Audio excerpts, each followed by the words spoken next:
Hai semuanya, selamat datang di Katanya Tarot Indonesia. Kita ada di episode ke-7 Secangkir Kopi Tarot. Terima kasih buat kalian semua yang sudah biasa nongkrong di sini sama gue sambil menikmati secangkir kopi ini. Dan buat kalian yang baru hadir di sini, baru tahu acara ini adalah readingan secara general. Free reading, fun reading aja sambil gue ngopi-ngopi. Dan ini tidak terfokus untuk zodiak tertentu. Dan buat kalian yang nggak sengaja melihat video ini, mungkin ada pesan-pesan yang bisa menjadi inspirasi atau sesuai atau bisa bermanfaat buat kalian dalam situasi kalian atau nantinya. Buat kalian semua yang juga ingin tahu informasi mengenai Katanya Tarot Indonesia, bisa dicek di dalam deskripsi di bawah, atau juga bisa langsung dicek di www.katanyatarot.com, atau link up sama gue di Facebook, di Instagram ya, linknya juga ada di sana. Dan gue minta maaf juga buat semua yang masih belum terbalas emailnya, inbox, DM-nya, juga komen-komennya. Gue lagi berusaha untuk keep up sama kalian, dan mohon maaf sekali kalau saat ini gue masih belum bisa memberikan nomor telepon gitu ya, karena itu adalah telepon pribadi gue. Nanti gue kalau udah siapin nomor khusus untuk kalian semua yang ingin konsultasi dan segala macam, gue pasti akan umumin. Sementara ini bisa hubungin gue melalui email atau melalui pesan di sosial media. Oke, di the bottom of the deck-nya kita punya the Seven of Swords. Ya, di sini. Yang aku lihat di sini, beberapa dari kalian seperti orang seperti keadaan di dalam kartu ini gitu loh.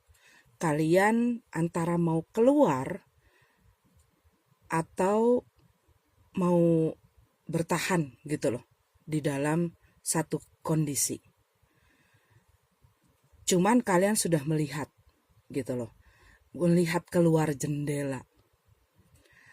Ini juga bisa mengenai beberapa dari kalian sedang mengalami situasi di mana terjadi banyak sekali manipulasi ya, kebohongan, pengkhianatan, masalah.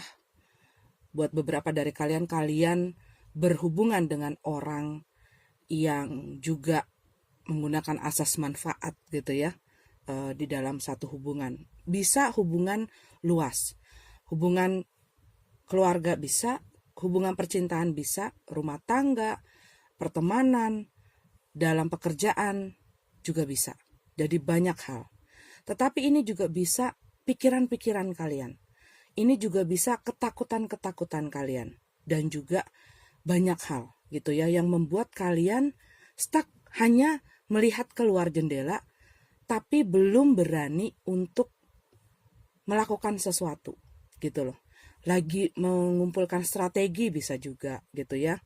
Tetapi apa yang menjadi latar belakang situasi ini itu adalah sesuatu yang membuat kalian pengen kabur gitu, pengen pergi, pengen melangkah, meninggalkan. Dan ini juga bisa buat beberapa dari kalian, kalian berhubungan dengan seseorang yang mengambil sesuatu gitu ya, untuk atau memanfaatkan kalian untuk keperluannya dia atau kesenangannya dia, kepentingan dia. Bisa juga orang yang mempunyai agenda tersembunyi gitu ya. Bisa juga orang yang mengkhianati kalian, tetapi orang ini adalah orang yang bisa dibilang licik gitu ya. Karena dia hanya mementingkan dirinya sendiri dan melakukan sesuatu yang merugikan orang lain tanpa memikirkan apa sih perasaannya orang itu gitu. Dan ini bisa terbolak-balik kembali lagi ya energinya. Cuman ini adalah the bottom of the deck-nya, jadi itu adalah apa yang terjadi saat ini. Nah, the world card ya di tengah-tengah spread ini menggambarkan adanya situasi yang terus berputar kalau aku lihat di sini. Seseorang mungkin merasakan bahwa situasi mereka ya bergeraknya cuma di situ-situ aja. Mereka seperti kalau misalnya lo ngelihat hamster ya di dalam kandang. Terus kan ada mainannya itu yang seperti roda besar yang dia bisa lari di dalamnya. Nah, itu tuh seperti itu aja gitu loh.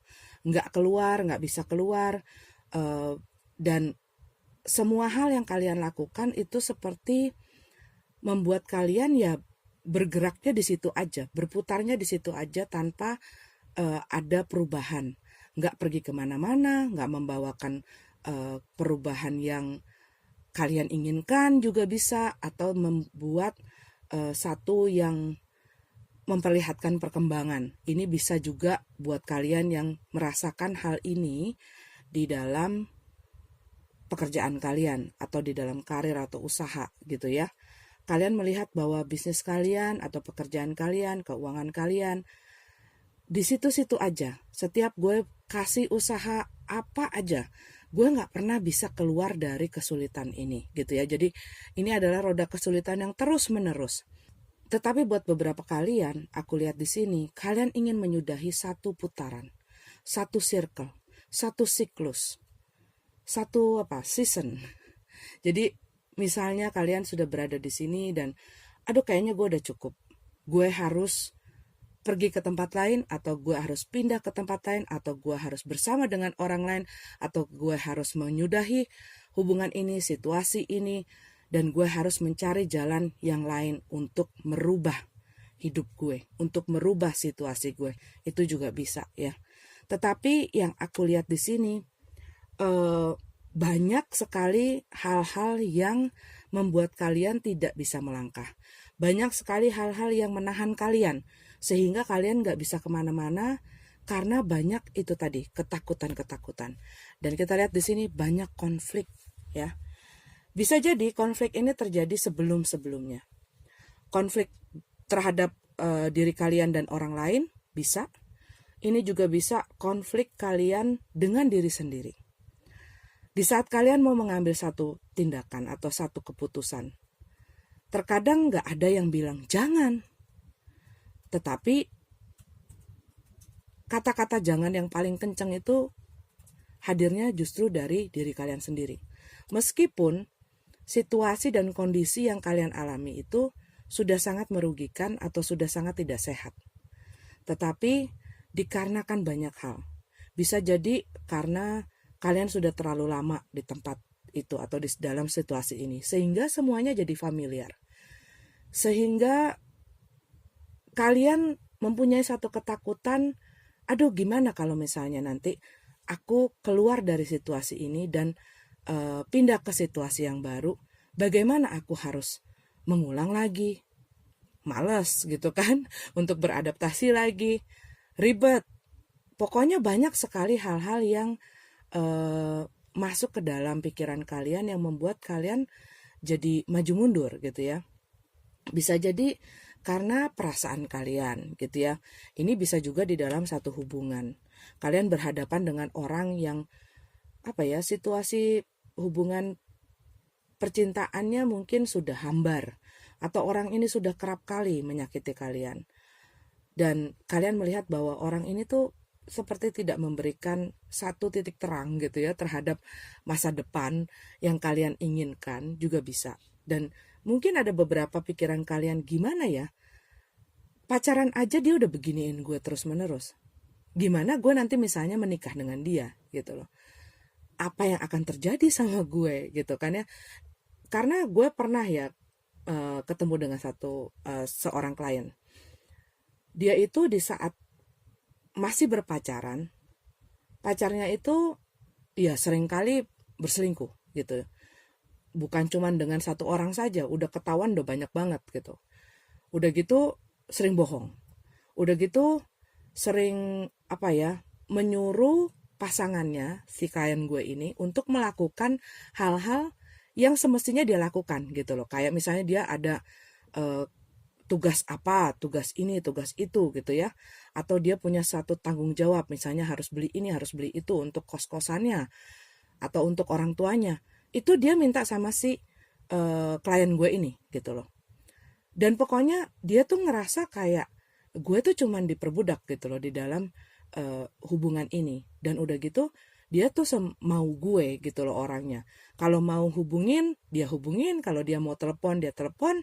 Kalau enggak, ya sudah bisa sampai seminggu, 2 minggu gitu loh. Enggak telepon-teleponan. Dan kalau misalnya dicariin, dia yang marah gitu kan ya. Nah terus gue bertanya gitu, bisa nggak lo kira-kira ngebayangin, sekarang lo pacaran sama dia, belum tunangan gitu ya, masih pacaran. Bisa nggak lo ngebayangin nanti kalau sudah menikah, seperti apa yang lo impikan? Akan menjadi apa hubungan lo dengan dia? Apakah akan berubah? Ya dia nggak punya jawabannya. Hanya menangis gitu ya. Dan gue bilang, memang menangis itu mengeluarkan emosi gitu ya. Dan itu ya penting untuk menyalurkan, mengekspresikan rasa amarah, rasa sedih gitu ya. Cuman kalau lu terlalu lama berkubang di dalam perasaan itu dan tidak melakukan satu tindakan, situasi lo nggak bakal kemana-mana, tidak akan berubah. Tetapi kembali lagi, keputusannya ada di lo. Sekarang ini dikasih preview gitu kan, sama semesta ini dikasih preview. Ini lo orang yang lo pengenin untuk jadi pasangan lo. Sekarang di masa pacaran dia seperti ini. Kuat nggak kira-kira? Nah, kita dikasih waktu berpikir gitu kan ya. Dikasih waktu berpikir untuk mengambil keputusan. Apakah ini kehidupan yang pengen gue lalui untuk nanti ke depannya, untuk di masa depan, untuk sampai punya anak cucu? Akankah gue bisa bertahan dengan orang semacam ini, dengan hubungan semacam ini, dengan seorang yang macam itu gitu loh. Karena kadang-kadang orang yang mendapatkan preview yang manis-manis aja bisa berubah gitu loh. Di saat dia menikah itu bisa terbalik. Apalagi yang sudah jelas-jelas ini loh apa adanya gue gitu kan ya. Dan saat gue menanyakan apa lo akan sanggup, dan dia bilang gitu ya, ya sebenarnya gue gak sanggup kalau begini terus. Dan dia sudah bilang itu sekitar mungkin 1 tahun lebih gitu ya. Gue gak sanggup tapi. Gue gak sanggup tapi. Gue gak senang, gue gak sejahtera, gue gak happy, gue tersiksa tapi. Nah si tapi itulah yang selalu menjadikan konflik di dalam kepala kita. Gue gak suka di dalam pekerjaan gue. Tapi gue pengen, gue usaha gue gak maju-maju. Tapi jadi ada sesuatu yang selalu membuat lo terhalangi. Dan ini kan bukan orang lain yang menghalangi. Konflik itu disebabkan oleh kamu dan dirimu. Blocking itu, papan blocking itu, papan stop itu kamu yang taruh sendiri. Dan yang bisa ngambil papan stop itu ya kamu sendiri. Supaya mobil kamu bisa jalan, kendaraan kamu bisa jalan, kamunya bisa jalan lagi. Dan pastinya orang ini karena dia mampu gitu ya, orangnya tricky dan licik gitu. Ini bisa siapa saja, kembali lagi. Mereka itu punya sekian banyak alasan. Orang yang mencuri kebahagiaanmu itu bisa juga dirimu sendiri gitu ya. Dengan apa? Dengan membandingkan diri kamu dengan orang lain. Situasi dan apa yang kamu miliki dengan orang lain itu bisa menjadi pencuri bagi kebahagiaan kita. Menyimpan dendam, menyimpan amarah, itu pun bisa mencuri kebahagiaan kita. Selalu tidak puas, itu pun bisa mencuri kebahagiaan kita. Tidak jujur terhadap diri sendiri, bisa juga menjadi pencuri bagi kebahagiaan kita. Jadi beberapa dari kita di sini dalam pembacaan ini sedang mengalami pencuri-pencuri bagi kesejahteraan, bagi kebahagiaan, bagi ketenangan, kedamaian di dalam diri kita. Dan itu tidak selalu merupakan orang lain. Itu bisa juga diri kita sendiri. Gue udah putus sama dia. Gue sekarang move on. Tapi liatin ya, nih ya, gue sumpahin nih, dia kena karma nih. Gue sumpahin nanti keluarganya gak bahagian. Gue sumpahin nanti. Kamu tau gak, hal-hal itu hanya membebani dirimu. Dendam, amarah, dengki, benci, dan segala macam itu adalah hal-hal yang hanya membuat kamu tertahan. Kalau kamu mau terbang tinggi, seperti burung di udara, kamu harus lepasin semua hal-hal yang membuat kamu terbebani, supaya kamu bisa terbang. Dengan kamu menyimpan rasa-rasa seperti itu terhadap seseorang gitu ya. Ini contoh. Dengan kamu menyimpan rasa-rasa itu terhadap seseorang, itu akan membuat kamu secara tidak langsung terpenjara. Membuat kamu tidak bisa take off gitu loh. Membuat kamu tidak bisa move on juga. Salah satu hal yang membuat seseorang tidak bisa move on adalah tidak bisa mengampuni masa lalunya. Masa lalu itu bisa situasi itu, bisa cerita itu, bisa orang itu. Nggak mudah memang mengampuni orang yang sudah menyakiti kita sangat dalam. Gue udah pernah mengalami hal itu juga banyak gitu ya. Dan awal-awal sebelum gue mengerti, memang ya seperti itu. Bahkan gue pernah jadinya menghukum orang lain karena apa yang dilakukan orang lain terhadap gue gitu loh dulu.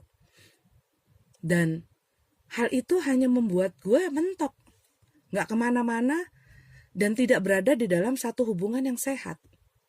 Karena apa? Di dalam hati gue, di dalam diri gue masih tersimpan banyak energi yang gak baik, energi negatif terhadap orang yang sudah menyakiti gue dengan amat sangat. Sehingga gue menghukum orang-orang yang baru datang ke dalam kehidupan gue karena ulah orang itu. Dan akhirnya ya, karena pikiran dan perasaan gue juga nggak bersih dari energi-energi negatif itu, gue kepentok dengan hubungan-hubungan yang sama-sama aja. Ya begitu-begitu aja. Sampai akhirnya gue bisa, oh iya ya, ini dia nih, biang keladinya gitu. Dan gue harus balik lagi, mereview ulang, belajar ulang gitu ya. Melihat apa yang harus di-cut, apa yang harus dibuang. Supaya gue bisa maju ke depan.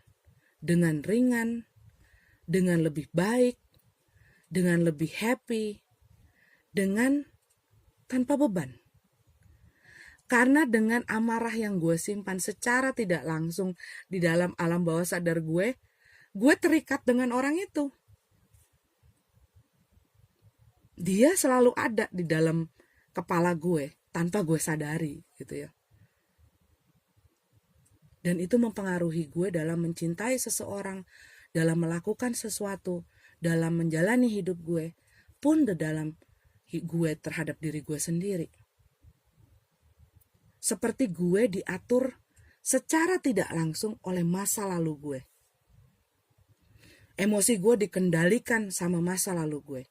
Dan banyak dari teman-teman yang gue lihat dari melalui komen-komennya, susah move on. Jangan biarkan masa lalu kamu mendikte kamu.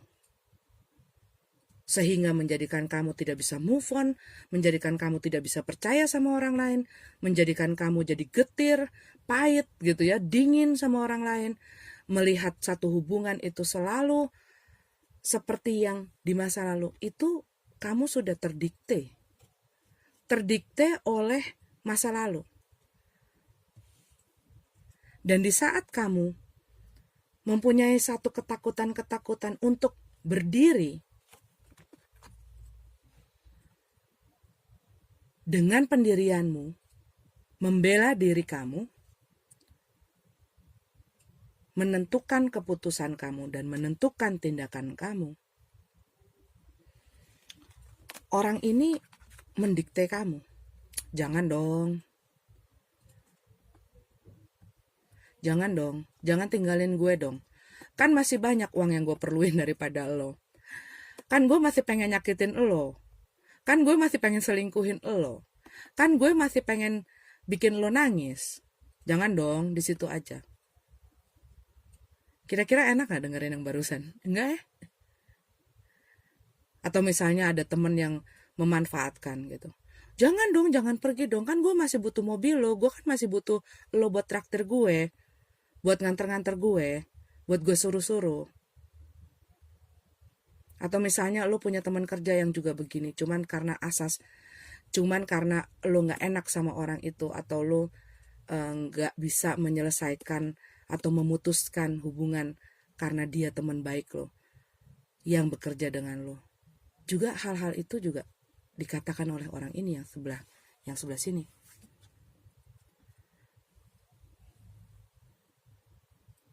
Setiap orang punya yang namanya free will untuk mengambil satu keputusan. Tapi kembali lagi, apa dia mau menggunakannya atau tidak? Ada salah satu klien gue yang lain. Dia sudah ditinggalin suaminya sekitar hampir 4 tahun. Dia tahu bahwa suaminya sudah memiliki istri dan anak di tempat lain. Tetapi dia bertahan. Ya, itu kembali lagi kan. Haknya orang. Tetapi semua keputusan itu mempunyai resiko, konsekuensi. Dan di saat kamu sudah memutuskan untuk berada di satu situasi yang kamu tahu bahwa itu akan menyakitkan kamu, ya kamu pun harus menahan atau menelan itu. Menikmati itu. Tetapi apakah kamu bisa menelan sesuatu yang penuh duri? Karena hal itu pastinya akan terus menyakiti diri kamu.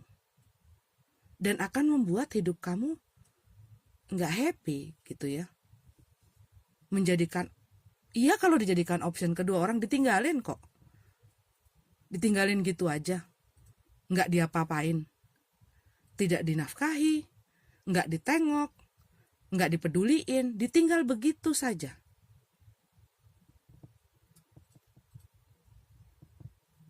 Bahkan anaknya pun ditinggal begitu aja. Cuman kalau misalnya dilihat dari curhatannya melalui email, ya dia tidak bahagia. Karena dia terus menanyakan kepada tarot reader A, B, C, D, E, F, G, akankah suaminya kembali?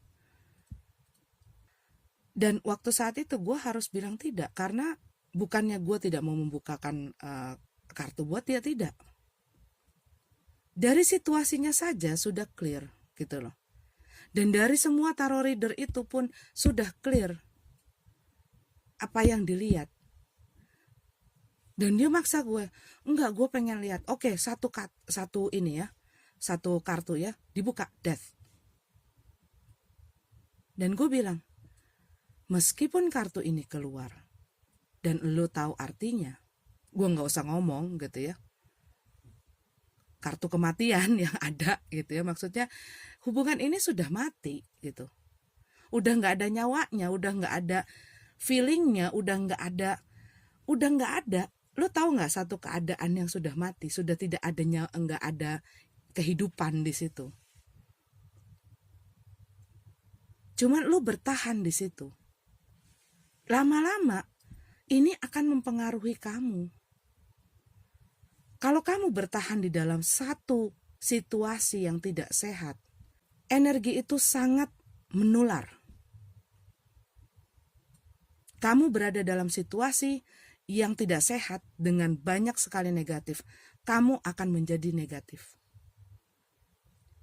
Makanya buat orang-orang yang mau maju, taruh diri kamu di dalam satu situasi yang banyak energi positif yang bisa mensupport kamu, yang bisa memboost kamu, yang bisa membuat kamu berkembang. Kalau nggak percaya, coba kamu bergaul terus secara intens dengan orang yang komplain terus. Semua hal itu negatif. Orang yang ngomongin ini, ngomongin itu penuh dengan kebencian. Kamu lihat hidup kamu setelah sekitar sebulan. Lihat diri kamu setelah sebulan. Energi itu sangat menular. Dan di saat kamu tiap hari merasakan ketidakbahagiaan, tiap hari kamu memikirkan dia bersama orang lain, bersama anaknya di suatu tempat, lagi sarapan, lagi sayang-sayangan, lagi pergi nonton, lagi piknik, lagi segala macam. Bisa bahagia? Akan jadi apa hidup kamu bila setiap hari kamu mengkonsumsi pikiran-pikiran itu dan perasaan itu ada di dalam hidup kamu setiap hari? The Fool di sini pun bukan hanya mengenai satu new beginning aja, tapi satu kepercayaan terhadap diri sendiri dan terhadap semesta ini dan yang maha kuasa, ya. Take a leap of faith, the Fool. Mengambil langkah dengan satu iman yang kuat. Bahwa I'm going to be okay. Everything's going to be okay. Semua akan baik-baik aja. Bersama ataupun tidak bersama dengan orang itu. Everything is going to be okay di tempat baru. Di tempat kerja baru. Everything is going to be okay dengan gue menyudahi usaha gue yang ini dan gue mengulang atau memulai sesuatu yang baru. Karena ending dari sesuatu adalah permulaan dari sesuatu yang baru. Kecuali kita udah mati, gitu ya. Itu pun kehidupan baru di alam yang baru, gitu kan. Ending adalah satu awal dari sesuatu yang baru. Dan yang perlu kamu tahu, God or this universe rejection is their protection. Kadang kita merasakan gitu ya. Misalnya doa kita tidak terjawab gitu.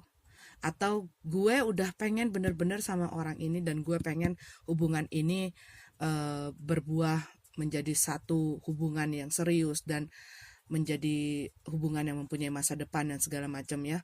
Tiba-tiba suatu hari lo harus kehilangan orang itu. Dan merasa bahwa doa lo ditolak sama yang kuasa. Lihat dari perspektif lain. Lihat dari cara pandang lain. Pakai pola pikir lain. Bahwa dia mengambil itu. Bahwa dia menarik orang itu atau mengambil orang itu atau mengambil usaha itu atau mengambil kerjaan itu dari hidup lo. Karena ada yang lebih baik. Ada yang lebih cocok sama kamu. Dan terkadang ego kita berusaha mengendalikan itu. Ego kita berusaha mengendalikan semesta, berusaha mengendalikan hidup ini, mengendalikan orang lain, mengendalikan yang maha kuasa. Enggak, aku mau yang itu. Yang di atas ngomong, yang lebih cocok buat kamu ada.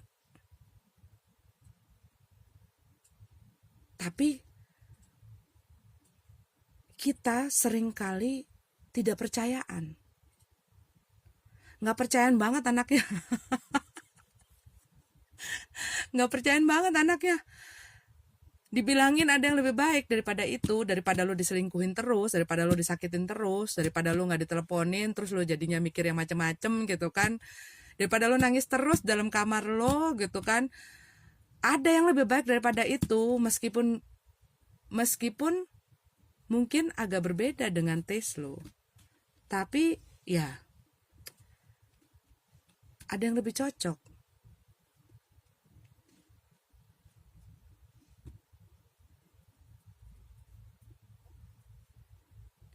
Yang nggak membuat lo seperti itu. Tapi kalau kekeh juga, kadang-kadang diambil paksa, terus udah gitu digantiin sama yang sama. Supaya apa? Supaya belajar lagi. Seperti yang waktu itu gue bilang, kalau kita tidak bisa belajar dari satu situasi atau dari satu hubungan, semesta ini akan mengirimkan seseorang yang lain dengan tipe yang sama dan dengan rasa yang sama, supaya lo bisa belajar lagi sampai lo paham. Oh, oke. Ini tuh salahnya gitu ya. Mungkin kamu selalu bersama orang yang selalu membohongi kamu. Karena apa? Karena kamu terlalu menggenggam mereka terlalu kencang, sehingga mereka itu nggak bisa napas gitu kan ya. Sehingga mereka itu cari ketemu orang yang bisa memberikan satu kepercayaan kepada mereka, yang bisa percaya sama mereka, sehingga mereka juga akhirnya bisa belajar untuk menjaga kepercayaan itu. Mungkin kamu selama ini pacaran sama orang yang terus-terusan memanfaatkan diri kamu karena kamu terlalu bukan ngobrol apa sih, jor-joran sama orang itu tanpa, karena kamu terlalu naif, dibodohi sama orang karena kamu ya harus belajar lagi dan bisa menghargai diri kamu dan tahu part kamu itu apa. Kalau misalnya orang hanya mengambil saja dari kamu harus mulai melihat tuh warning. Ini orang yang tidak mau lihat warning, red flag. Banyak sign-sign di dalam situasi kamu yang menandakan bahwa situasi ini tidak sehat. Mayday, attention. Ini lagi nggak sehat ini. Ini situasi ini nggak sehat. Situasi pekerjaan kamu ini nggak sehat. Situasi usaha kamu nggak sehat. Situasi hubungan kamu nggak sehat. Situasi pertemanan kamu nggak sehat. Kamu ini lagi nggak sehat. Kamu lagi terlalu overthinking, lagi terlalu banyak berpikir yang macam-macam, yang negatif-negatif. Kamu kurang merawat diri kamu. Kamu kebanyakan ngerawat orang lain. Kamu jangan lupa sama diri kamu sendiri. Kamu kebanyakan ngasih cinta sama orang lain. Kamu lupa sayang sama diri kamu sendiri. Kamu lupa sayang sama saya, yang di atas, yang Maha Kuasa.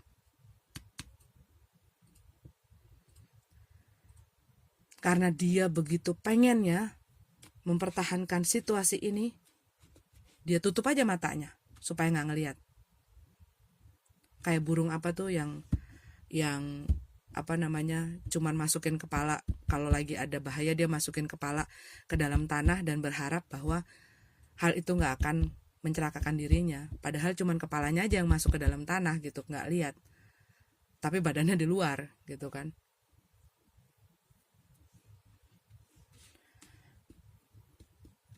Dan beberapa dari kamu takut mengambil keputusan karena kamu tahu bahwa apapun keputusan yang kulakukan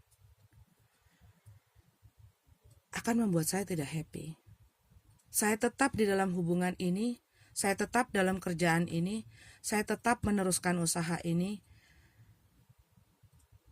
Saya nggak akan bahagia, saya nggak akan maju. Dan itu akan membuat saya nggak bahagia. Tapi saya keluar, saya akan kehilangan seseorang, saya akan kehilangan modal saya akan kehilangan pekerjaan saya, dan saya nggak bahagia. Tapi setelah itu, ada tapinya nggak? Ada, karena kamu akan, memang akan sakit saat kita kehilangan apapun. Tetapi akan ada sesuatu permulaan baru. Akan ada sesuatu permulaan baru. Bukan berarti gue memaksa kalian untuk memutuskan hubungannya, atau meninggalkan pekerjaan kalian, ataupun menutup usaha kalian yang gak maju-maju. Bisa jadi kalian harus merubah mindset kalian, pola pikir kalian. Dicari akar permasalahannya. Kalau kita lagi sakit kepala, terus udah gitu kita minum, ambillah Panadol ya. Ini bukan di endorse. Contoh aja. Kita makan Panadol. Waktu kita makan Panadol saat kita sakit kepala, bertahan seminggu, sakit kepala itu muncul. Kita makan lagi Panadol. Seminggu lagi, kita sakit kepala lagi. Kita makan Panadol, cuma bertahan 2-3 hari. Akhirnya pas kita makan Panadol berikutnya, 1 nggak cukup. Akhirnya kita nambah jadi 2 Panadol. Apakah sakit kepala kita itu hilang? Enggak. Karena kamu menambahkan dosis berarti sakit kepala ini bertambah parah. Dan sakitmu tidak kemana-mana dan tidak terselesaikan karena kamu hanya menambahkan dosis obat. Jadi apa yang harus di-treatment, apa yang harus diobati adalah penyebab sakit kepala itu. Supaya kamu tidak tergantung dengan Panadol. Kenapa bisa sakit kepala? Oh iya, gue udah berapa minggu ini gue susah tidur. Kenapa susah tidur? Ya karena banyak pikiran. Kenapa banyak pikiran? Ya soalnya usaha gue lagi gak maju-maju. Terus udah gitu gue kalau misalnya ngomong sama pasangan gue tuh selalu dikasih tekanan-tekanan. Gue dikatain bego lah, gue dikatain gak bisa ngejalanin usaha gue lah, gue dikatain cuman bisa ngabisin duit lah. Udah gitu gue jadi males pulang ke rumah dan istirahat gue terganggu. Udah gitu makan gue terganggu, dan udah gitu gue akhirnya nongkrong sama temen gue, akhirnya gue minum-minum, dan pulang ke rumah juga udah pagi. Dan ya itu kan bisa diurut.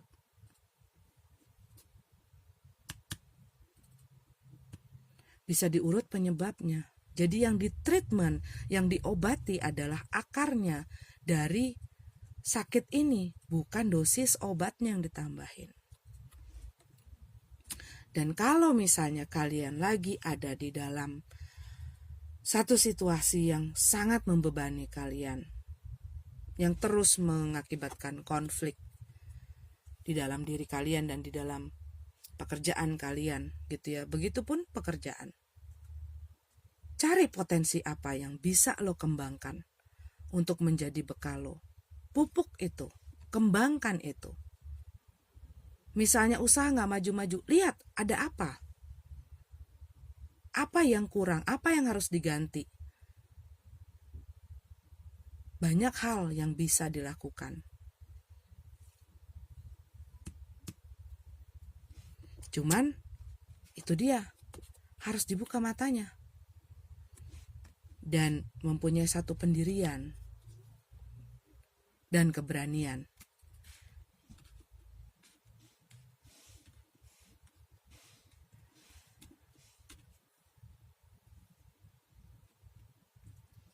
Oke? Ini dia secangkir kopi tarot ke-7. Mudah-mudahan bermanfaat, mudah-mudahan bisa jadi satu masukan yang berguna. Maaf kalau ada salah kata. Sampai ketemu di reading selanjutnya. Namaste.